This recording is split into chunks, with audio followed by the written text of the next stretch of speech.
Boker Tov, on continue avec le shiur de Tanya et aujourd'hui le cours il est offert par le Rav Twitou. Donc la dédicace est pour la santé et la réussite et par Nassa Tova de Avi et Audrey Bezrat Hashem. Alors maintenant qu'on est rentré comme on a vu dans les prakim et comme on a vu dans les shiurim d'avant sur l'importance de l'action concrète, le Admour Azaken il va nous expliquer à quel moment on va mettre rentrer dans l'action concrète. L'action concrète elle va se passer, elle va se réaliser chez toi à partir du moment où tu as de la Avat Hashem, comme on a dit, on a fini sur ça la semaine dernière, le shiur, et la Hirat Hashem. La Avat Hashem, l'amour de Dieu, va te permettre de faire ce qui s'appelle les commandements positifs, et la Hirat Hashem va te permettre de respecter les commandements négatifs. D'accord ? Donc quand j'aime quelqu'un, je fais ce qu'il veut, et pareil, quand je crains quelqu'un, alors je vais éviter de faire ce qu'il n'aime pas.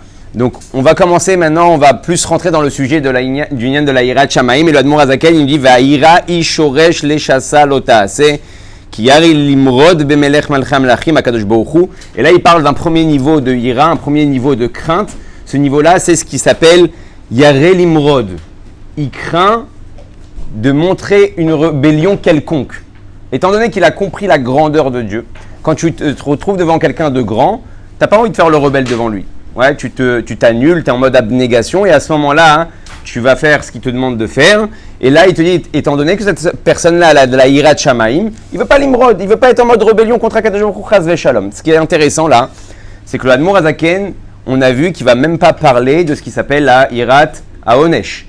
Ça veut dire que le Admour Azaken, dans son lexicon du Tanya, il ne donne pas vraiment de yacha sur ce qui s'appelle la Hirat Haonesh. Pourquoi ? Sur la crainte de la punition, parce qu'on avait vu juste avant que celui qui sert Dieu par la crainte de la punition, en réalité, il ne sert pas Dieu, il sert lui-même. Il fait un calcul à chaque fois, est-ce que ça vaut le coup de faire ou est-ce que ça ne vaut pas le coup de faire ? Et par rapport à ça, hein, il va dire, si je vais prendre une trop grande trécha sur ce yen-là, donc laisse tomber, je ne joue pas avec Hachem, mais en fin de compte, c'est pas parce que tu as compris la grandeur de Dieu et l'omniprésence de Dieu qui fait que tu t'empêches de faire des choses, c'est juste tu fais un calcul. Comme on avait dit, tu es devenu le comptable d'Akadosh Baruch Hu, tu fais tes petits calculs avant Rosh Hashanah, le mois des loups, les trucs, papa, Dieu va faire les comptes, Dieu va ouvrir les livres, donc il faut faire attention à ce qui va nous tomber sur la tête, ouais, comme un Gaulois, ouais, le ciel nous tombe sur la tête, tu deviens un petit Gaulois, d'accord ? C'est tout le temps, est-ce que le ciel va me tomber sur la tête et non pas la grandeur de Dieu qui t'empêche de faire les choses que tu ne dois pas faire. Et là, il te dit, et il y a un niveau qui est beaucoup plus grand dans la Hira, c'est ce qu'il appelle la Hirat Aboshesh. Je suis tellement conscient, je vis tellement l'omniprésence d'Akadosh Baruch Hu que j'ai honte. Quand tu es devant quelqu'un de grand, tu n'as pas besoin de faire de calcul. Tu as honte de faire le guignol.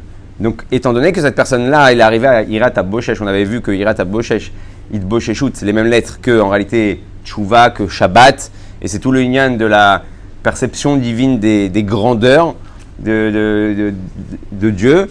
Et il y avait une histoire avec Rabbi Levi Yitzhak, pas Rabbi Levi Yitzhak, Rabbi Zouchem Anipoli. Rabbi Zouchem Anipoli, il avait fait une tfila. Il a demandé à Kadosh Baruch Hu, je veux la Hirat Shamaim, il a demandé à Hachem, je veux la Hirat Shamaim des Avot, des patriarches. Dans l'histoire, là-bas, il y a écrit qu'il a été accepté. Dieu lui a donné la Hirat Shamaim des Avot. Un Ad Kedekar qu'il est tombé dans les pommes.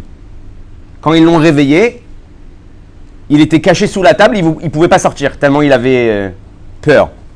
Donc il a compris que c'est pas son level, ouais, il y a des générations. Alors il se réveille, il dit à Kadosh Baruch Hu, ok, alors je veux la Hirat Shamaim de Aaron et Moshe. Pareil, il retombe dans les pommes, il reste tétanisé sous la table, il ne veut pas bouger. Ad Kedekar Shu Magia la Tanaïm, il dit je veux la Hirat Shamaim des Tanaïm, bon, on est déjà pas mal d'années plus tard, sûrement que. Et pareil, il retombe par terre. Des Amoraïm, et la même histoire, il tombe par terre, il est complètement. Il peut plus bouger. Jusqu'à qu'il a demandé la Hirat Shamaim du Rambam. Et là, ça a été accepté.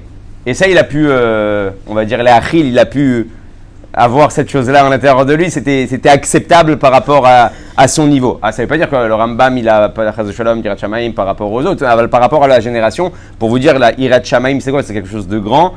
Aujourd'hui, si on travaille sur notre Hirat Shamayim, c'est sûr que notre Avodat Hashem, elle sera beaucoup plus puissante que ce qu'elle est aujourd'hui, parce que toutes nos Inyanim, c'est quoi? C'est une question d'Hirat Shamayim en fait. Est-ce que je vais faire la mitzvah ou est-ce que je ne vais pas la faire? Est-ce que j'ai la flemme ou est-ce que j'ai pas la flemme? Ça dépend de ta crainte de Dieu. La mrotenek vodo, la sot arab enav, kol toevat Hashem asher sané, et ma klipot de sitracha. Maintenant, on va développer un inyan qu'on avait déjà commencé la semaine dernière par rapport à ce que Hashem donne aux klipot. On a dit qu'en réalité, Akadosh Baruch Hu, il déteste les klipot. Kol toevat Hashem asher sané. Hashem, il déteste les klipot. Il déteste en réalité tout ce qui est les forces du mal. Mais il y a une malasot, il y a un deal. En malasot, faut nous mettre un petit Yetzerara. Alors justement, parce que pour avoir un libre arbitre, c'est comme un papa, des fois il met à l'épreuve son fils.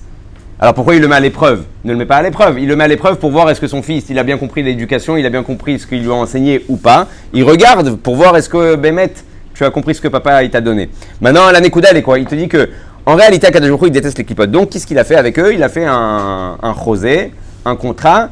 Étant donné que vous avez quand même un petit peu de bitoul. Pourquoi? Parce que même les clipotes, c'est quoi leur problème? Elles reconnaissent Dieu, mais elles se considèrent comme une yeshut, comme une existence propre. Ça veut dire qu'à partir du moment où chez l'homme, pareil, tu reconnais Dieu, mais tu te considères comme une existence, donc tu as de la gava, tu es présent, tu penses que tu as ton mot à dire sur chaque chose. Aujourd'hui, Baruch Hashem, dans les réseaux sociaux, c'est le top du top. Ouais. Même ceux qui n'ont pas appris beaucoup, ils peuvent se permettre de commenter, de tailler, de descendre et de rouler. Chacun, c'est la démocratie, Baruch Hashem. Baruch Ata Adonai, Inumercham, Shakol, Niamidor. Alors il te dit, étant donné qu'ils ont cette existence, ils se sentent existants, Akadosh Baruch Hu, automatiquement, il diminue la vitalité qu'il peut te donner. Comme on a vu que quand quelqu'un il s'énerve, il y a écrit que la Shrina ne peut pas habiter avec celui qui est coléreux, avec celui qui est énervé. Pourquoi? Étant donné que quand tu es énervé, il n'y a que toi qui existe. Je suis énervé, on m'a énervé. Ouais, comme une fois on m'avait dit, je me permets de le dire parce que j'ai un nom qui s'appelle Biton, donc ça va, on sait c'est quoi mes origines. Une fois on m'a raconté une histoire, on m'a dit, tu sais, un Marocain il ne s'énerve jamais. Je dis, ah bon? Ridouche. Un Marocain il s'énerve jamais? On me dit, ouais, il s'énerve jamais, on l'énerve.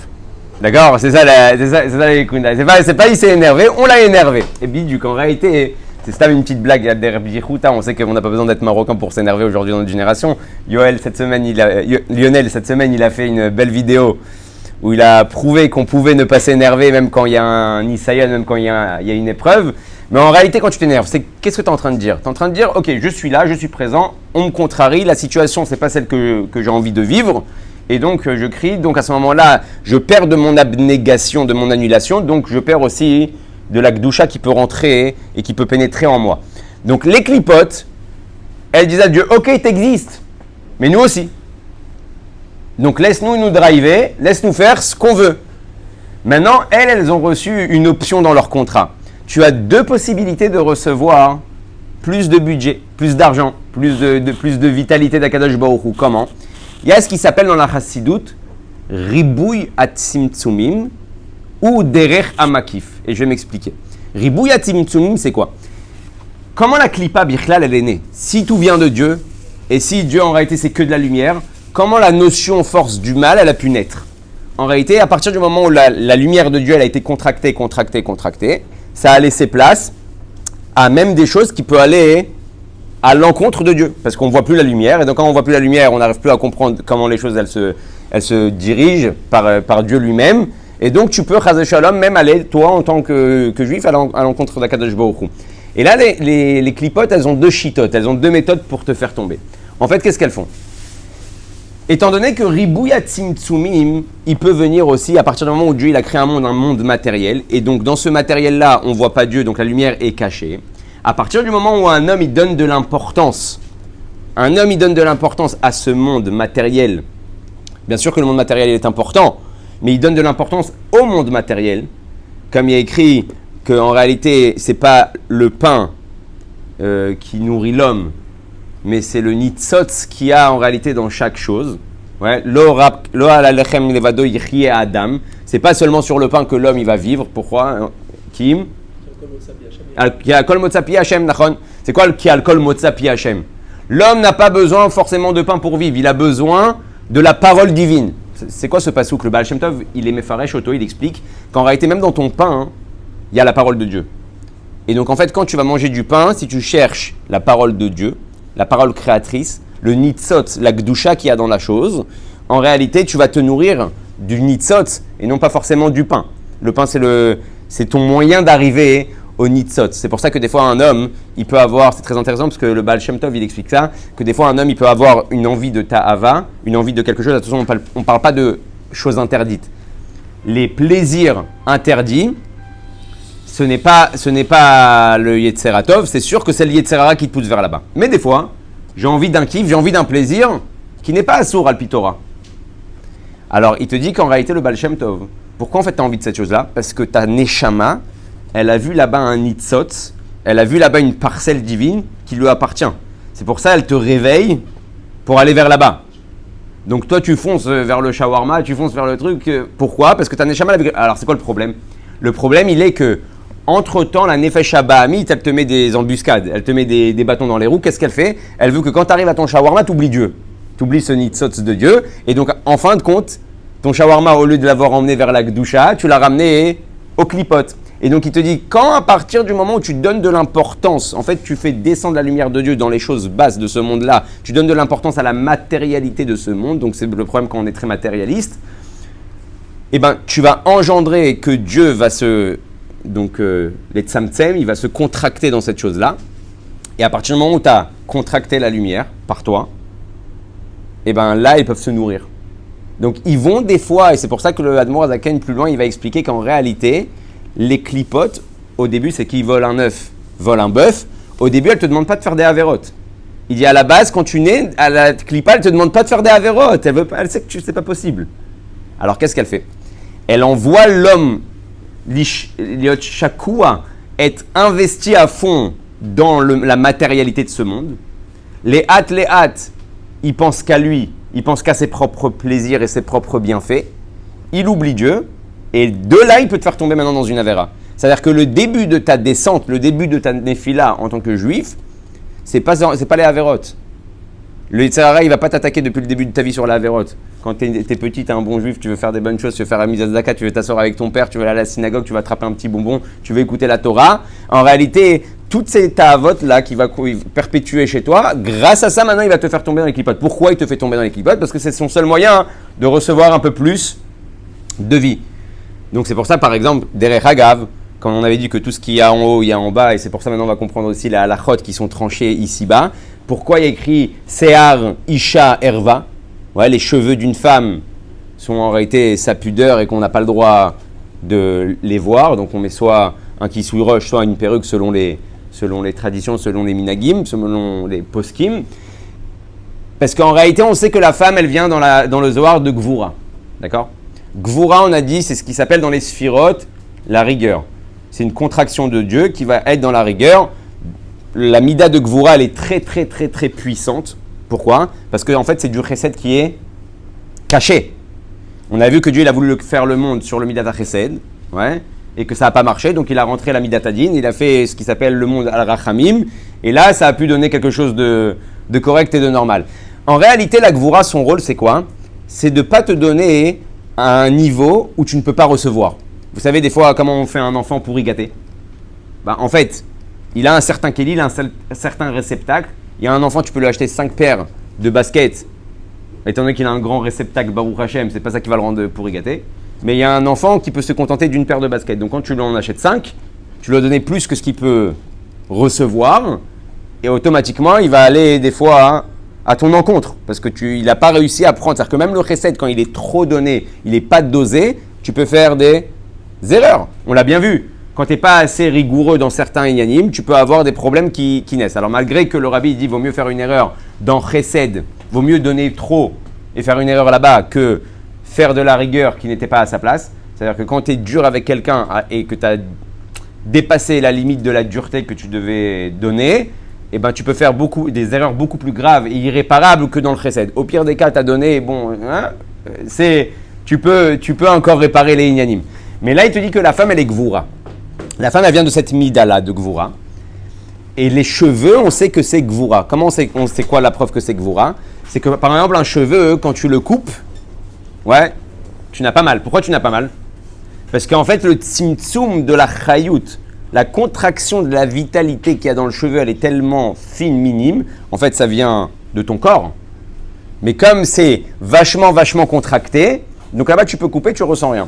Donc, en fait, ce qui va sortir de la tête de l'homme, les cheveux, d'ailleurs, moi aussi, il faut que j'aille me couper les cheveux, c'est ce qui s'appelle le inyan, c'est ce qui s'appelle le inyan de la gvura.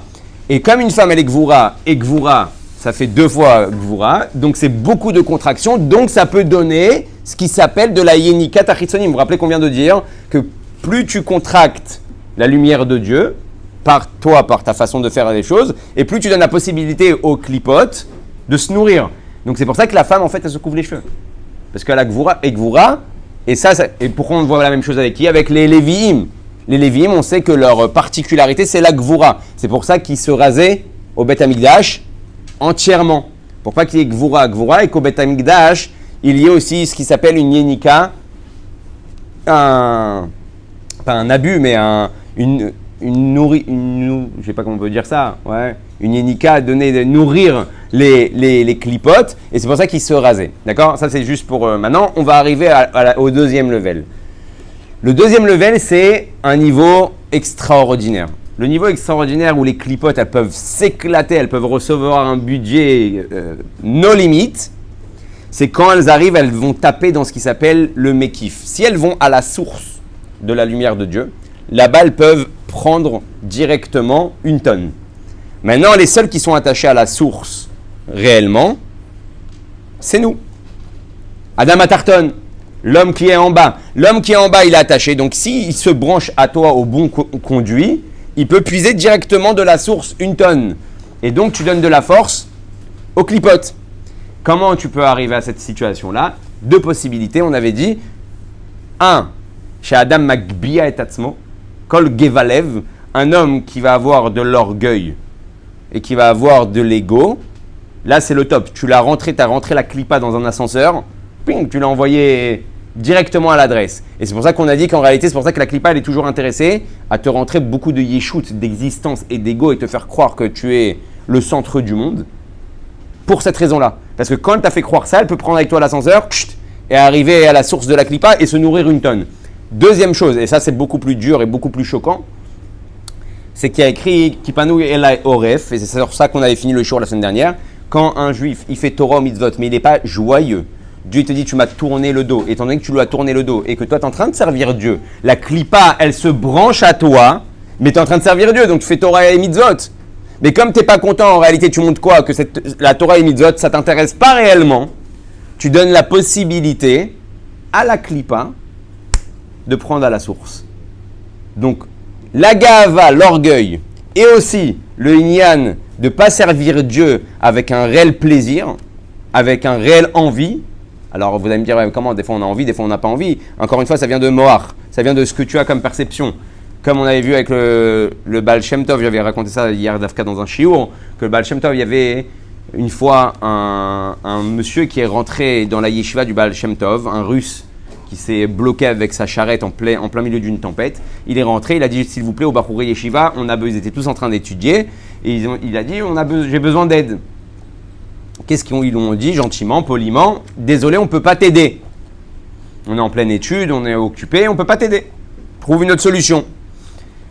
Et le russe, juste avant de sortir de la synagogue du Baal Shem Tov, il va leur crier dessus, il va leur dire c'est pas que vous pouvez pas, vous ne voulez pas. D'accord? Chose qui est connue. Mais quand le Baal Shem Tov il a entendu cette phrase-là, il est rentré en transe et il a donné un enseignement à ses élèves. Il a dit comme ça, c'est exactement pareil dans la Avodat Hashem. C'est pas que tu peux pas, c'est qu'au fond de toi, tu ne veux pas. Des fois tu dis, je peux pas me lever demain à la tefila, je me suis couché, je suis rentré à 4h du matin, j'irai prier à 10h. Mais si demain tu devais partir à Eilat en vacances, ouais, même si tu es rentré à 4h du matin, ouais, c'est pas toi qui te lèves, c'est les enfants qui te lèvent. Mais Nagid, t'es avec les valises, tu dois prendre l'avion, t'as pas dormi toute la nuit à Kol Beseder, ouais, parce que tu veux voyager. Donc en réalité, c'est pareil dans Torah Mitzvot. Pourquoi tu ne peux pas? Parce que tu ne veux pas. Et si tu avais compris en fait la grandeur des choses, et c'est sur ça qu'on va maintenant accentuer, sur la grandeur des choses qui se cachent derrière la Torah et les Mitzvot, tu ne pourrais pas ne pas vouloir. Le manque de perception fait que tu n'as pas envie parce que tu n'as pas compris à quoi tu t'attaches quand tu fais ça. Et là, il nous dit comme ça. Donc, on a compris comment on nourrit les clipotes. Et tu veux iné, shlosha livushim elu me'atorah mitzvotea. Afshinikraim livushim le nefesh ruach ou neshama. Donc, on a compris, comme on a dit. On a la neshama, elle se dévoile à travers les livushim. Maintenant, il y a une question qui se pose. Les livushim, on a dit les habits de l'âme. Les habits de l'âme qui sont la pensée, la parole et l'action. Quand je parle d'un habit, l'habit, c'est quelque chose de très extérieur à l'homme. Qu'est-ce qui est plus important? L'homme lui-même ou ses habits? C'est la personne lui-même. Après, c'est vrai que grâce aux habits, on va voir si c'est quelqu'un d'important ou pas. Ouais, ou dans quel métier il pratique. Mais en réalité, les livushim, c'est quelque chose que tu peux changer, que tu peux l'achlif très, très facilement. Et là, le Admon Azaken, il nous fait un chidouche extraordinaire. Im kol ze gava vegadla ma'alatam le enket vesof ma'alat nefesh ruach u neshama atmam. Les livushim dans le spirituel, ils sont encore plus hauts que la neshama elle-même. C'est une folie. Donc en fait, quand tu n'es pas dans pensée, parole et action concrètement, en réalité, tu as tout loupé. Parce que super, tu as une grande neshama. Magnifique, elle vient de Dieu. D'ailleurs, la neshama, elle vient de ce qu'on a dit, chokhmato itbarach, la chokhma de Dieu. Mais quand elle descend, elle se déracine. Sa racine, elle vient de là-bas. Mais quand elle se déracine de Dieu, la neshama, c'est pas la chokhma de Dieu. Elle descend de Dieu, elle découle de Dieu. Tandis que les livushim, il te dit, les enketz vesof. C'est-à-dire que si tu veux atteindre réellement Akadosh Baruch Hu, dans son ensof, avant la contraction des mondes, avant la lumière contractée, avant tout ce qu'on a parlé jusqu'à présent, depuis tous les premiers chapitres, c'est que si tu t'occupes de tes livushim. Marshava dibur ou maaseh. Comme on avait dit, Aïkar ou Amaaseh. D'ailleurs, vous savez que j'ai entendu une belle histoire. Il y a un juif qui s'appelle le Rav Sofer. Il donne des shiur de Tanya. Et une fois, dans un shiur de Tanya, il y a eu un petit victoire qui a commencé à naître par rapport aux mitzvot, par rapport à la Torah, par rapport à comment c'est possible de tout respecter, c'est dur, rouler. Et bon, le Rav, très vite, il a fait comprendre à la personne, écoute, on peut pas, on est filmé, on est en plein shiur, je ne peux pas m'attarder. Si tu veux, après, Bezrat Hashem, ou tu m'appelles demain, je te donnerai la réponse à toutes tes questions. Alors, le type, il dit au Rav Sofer, ok, c'est quoi votre numéro de téléphone? Le Rav Sofer, il lui dit, regarde, n'importe quel chiffre que tu vas faire, tu vas m'appeler. Alors le type, il dit, tu rigoles? Il fait, non, t'as pas besoin de mon numéro de téléphone. Tu fais un numéro au hasard et tu vas tomber sur moi.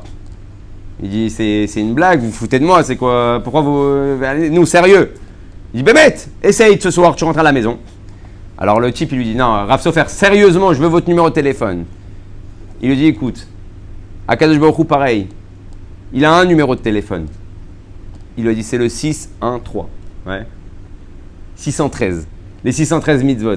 Depuis tout à l'heure, tu es en train de dire comment on s'attache à Dieu. On dit, je suis un bon juif, j'ai un bon cœur, je pense assez à Dieu, je vais rouler. Mais je fais pas les mitzvot. Il dit, sache une chose, le numéro de téléphone d'Akadosh Baruch Hu, c'est 613. Donc si tu viens et tu veux appeler quelqu'un, tu es obligé d'avoir son numéro. Tu veux appeler Akadosh Baruch Hu, tu veux t'attacher à lui, tu n'as pas d'autre moyen que les 613 mitzvot. Maintenant, il te dit comme ça. En réalité, la neshama, c'est ce qui est un boré chez Naasa Nivra.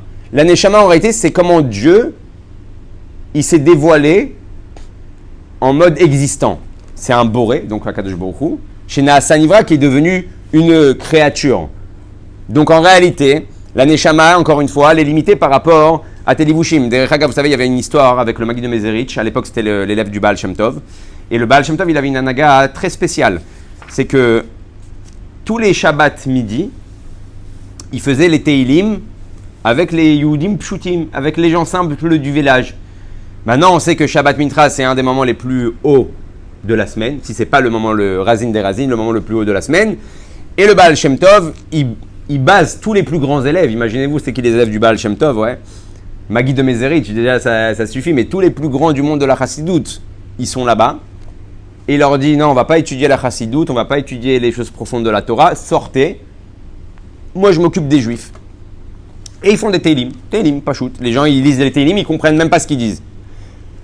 Et il y a écrit là-bas dans l'histoire que le Maggid de Mezerich, une fois, il a eu ce qui s'appelle Irour, Acharé Rabo. Il a une question sur le Baal Shem Tov. Pourquoi le Baal Shem Tov, il fait ça? Il y a plein de moments dans la semaine où il peut faire Télim avec eux. Fais ça vendredi soir, fais ça samedi matin, fais ça samedi après Moussaf.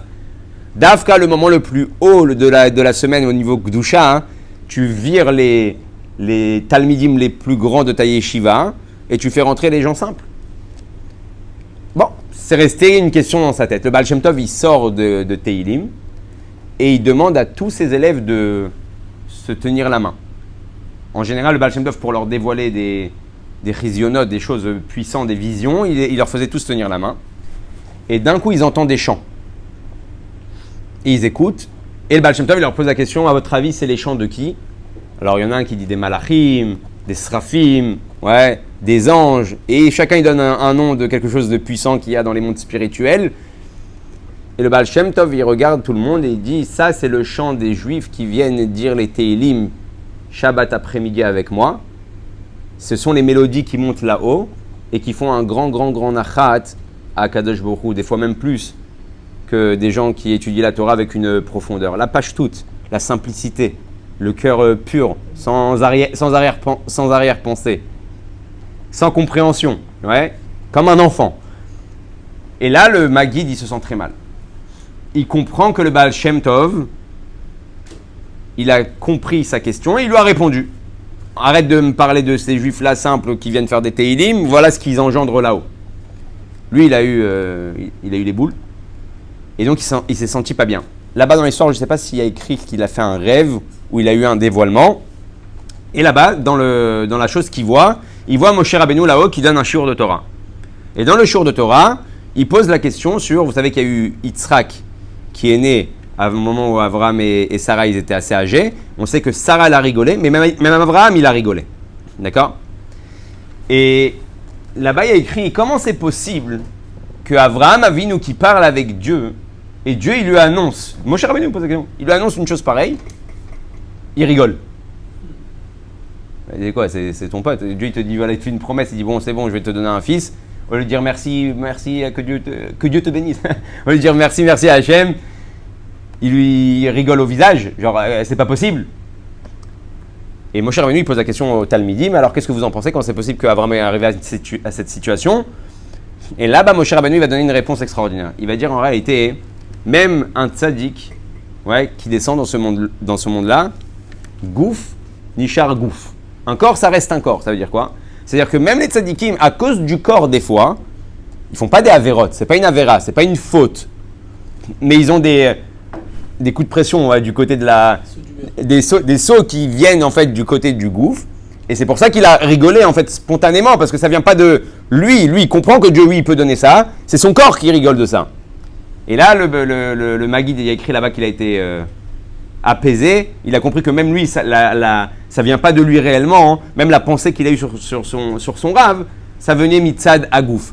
Donc en fait, le corps, il est très très limité, et pour s'attacher en réalité au Ensof, tu as besoin de ces livushim, comme chez Katouf Bezoar, Deoraita vekucha beruchu kulachad, pirouche Deoraita yichochmato uretsono, donc la chochma de Dieu, c'est la Torah, le ratson de Dieu, la volonté de Dieu, on a dit, c'est les mitzvot, chez la Kadosh Baruch Hu, Kadosh Baruch Hu birvodo ba'atzmo kulachad, ki hu ayodea vehu amadak mo shekatuv le'el beshem arambam. Et donc étant donné ça c'était une chose qu'on avait aussi dit, étant donné que Kadosh Baruch Hu, il est illimité et toi tu veux t'attacher à quelque chose d'illimité alors que tu es limité, tu es obligé de passer par le conducteur qui est la Torah et les mitzvot. Donc quand tu comprends ça, tu comprends qu'en réalité à chaque jour, Kadosh Baruch Hu, il te donne la possibilité de t'attacher à l'Ensof. Et comment t'es pas content?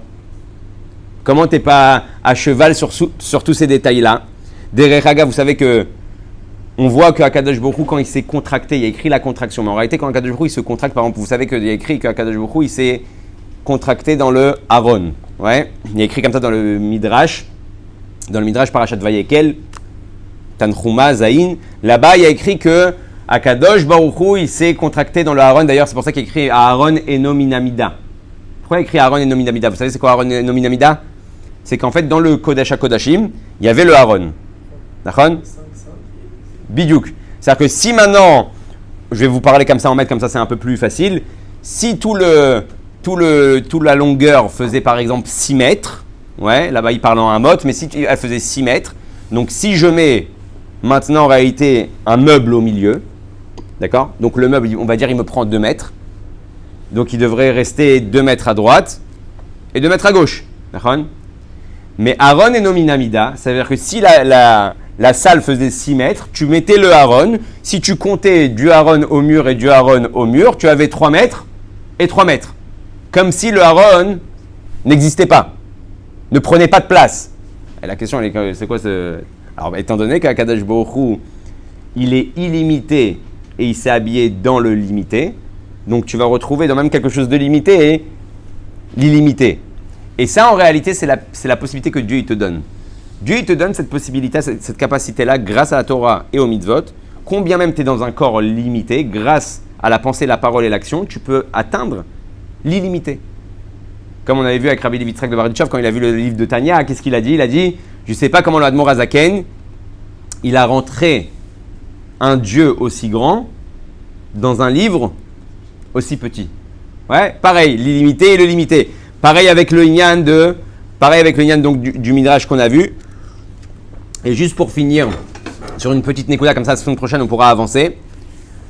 Quand il y a eu Matan Torah, Hachem il va dire à Moshe Rabbeinu Vaidaber Elokim et kol advarim haele, les morts. On sait que quand tu dis les morts, c'est tu leur enseigneras, tu leur diras. Mais on a un problème. C'est quoi les morts? C'est si quelqu'un il n'est pas présent. Mais étant donné que à Matan Torah, toutes les Neshamot et tout le monde était présent, donc pourquoi tu dis à Moshe Rabbeinu, tu leur enseigneras les morts? Et Advarim haele, ça y est, ils les ont déjà entendus, ils sont tous là. Dans la Chassidut, il a expliqué qu'en réalité, pourquoi Hachem il a dit ça à Moshe? Pour enseigner à toutes les générations. Que là, la Torah que vous avez entendue, c'est pas seulement la Torah de Har Sinaï, c'est la Torah jusqu'à Sof Kol Adorot. Que quand va venir d'autres générations, et qui vont dire Rav Huna il a dit, Rav Papa il a dit, ouais, c'est pas un découlement de la Torah, c'est Dieu lui-même. Et donc quand tu étudies une Gemara et que tu comprends ça, que quand tu es en train d'étudier, tu es en train de voir une marloquette, une tsugiya de la Torah, hein, c'est pas les chachamim qui se sont pris la tête sur un pasouk de la Torah. C'est Dieu qui a dit à Moshe Rabbeinu, la Torah, Tsof Kol Adorot, c'est qui? C'est moi. Et c'est pour ça qu'il a écrit Anochi. Pourquoi le premier dibour, il commence par Anochi? Ana nafshit ktavit yahavit. Dieu, il te dit, moi, si tu veux me trouver dans toute mon essence, dans toute ma grandeur, Ana nafshit ktavit yahavit. Je me suis rentré dans les lettres de la Torah.